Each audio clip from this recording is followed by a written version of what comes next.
Nimshukuru Mwenyezi Mungu tumeweza kusafiri salama kutoka Kigoma kuja Dar es Salaam kwa ajili ya mchezo wetu wa kesho. Baada ya kumaliza mchezo uliopita tumeweza kurudi nyumbani kufanya mazoezi, na bahati nyingine ikatokea tunacheza na mechi nyingine Dar es Salaam ugenini. Tumerudi, tumepata kama vipindi vitatu vya mazoezi.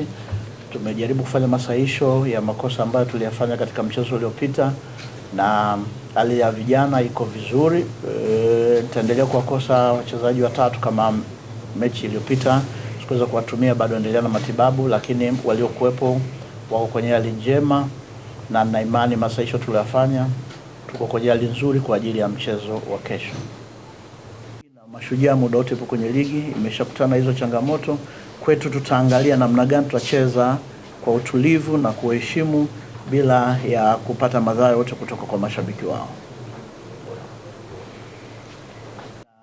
Tunategemea mchezo utakuwa wa kimbinu zaidi. Kwetu tumejiandaa kuweza kucheza nao katika mazingira ambayo tumeona mechi zao za mwisho ya kimataifa na ile ya Mtibwa, na imani tutacheza kwa tahadhari, pia kwa kuheshimu na kuona tunakuwa na mwendo mzuri katika muda wote wa mchezo.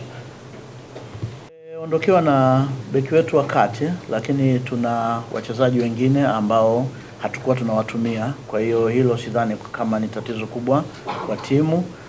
Kilichokuwepo, tulifanya makosa kwenye mchezo uliopita yalitugharimu kwa kiwango kikubwa cha kupoteza magoli. Tumeweza kufanya kazi hayo mapungufu. Imani yangu timu itacheza vizuri na kwa tahadhari zaidi, na kuona hatutoruhusu magoli mengi kama ambavyo imetokea mchezo uliopita. Yenye wachezaji mchanganyiko nyumbani na wa kigeni, lakini pia wenye uwezo mkubwa hasa kwenye eneo la kati na la kushambulia. Nazungumza hivyo sio kwa maana ya kuogopa, kwa maana ya kuwa na uhakika wa kucheza sisi kwa usalama zaidi. Tulifanya makosa, na kawaida ukishafanya makosa mechi inayofuata unafanya masahisho ya makosa, usiweze kuyarudia, kwa sababu ukiyarudia atakugharimu. Tutaingia kwa kuheshimu, lakini sio kwa kuogopa. Kwa kuheshimu kwa maana wana timu iliyo bora, wana wachezaji walio bora kama ambavyo na sisi tupo.